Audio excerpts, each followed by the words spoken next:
Vrei și tu un iPhone 17, un MacBook Neo sau o pereche de AirPods-uri Max?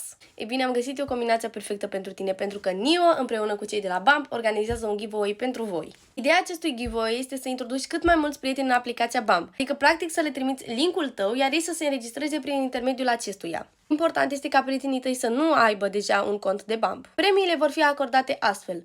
Pentru premiul întâi, adică persoana care a invitat cei mai mulți prieteni, vei primi un iPhone 17, pentru premiul 2 vei primi un MacBook Neo, iar pentru premiul 3 vei primi o pereche de AirPods-uri Max. Acum hai să-ți arăt cum să te înregistrezi. Este foarte simplu și foarte rapid. În biografia lui Neo vei găsi acest link atașat care te duce spre site-ul celor de la Bump, unde poți vedea premiile și unde te poți înregistra cu numărul de telefon pe care l-ai folosit în momentul în care ți-ai creat contul de Bump. Puțin mai jos vei avea top 10 persoanelor care i-au invitat cei mai mulți prieteni. Doar primii 3 vor primi premii. Și dacă te întrebi cum poți introduce prieteni în aplicația Bump, ei bine, uite aici un tutorial. Intri pe aplicația Bump, te duci la profilul tău și acolo ai opțiunea de a trimite linkul pe WhatsApp sau pe Instagram sau pe orice rețea de socializare. Iar în dreapta sus poți vedea câte introduceri ai făcut. Succes!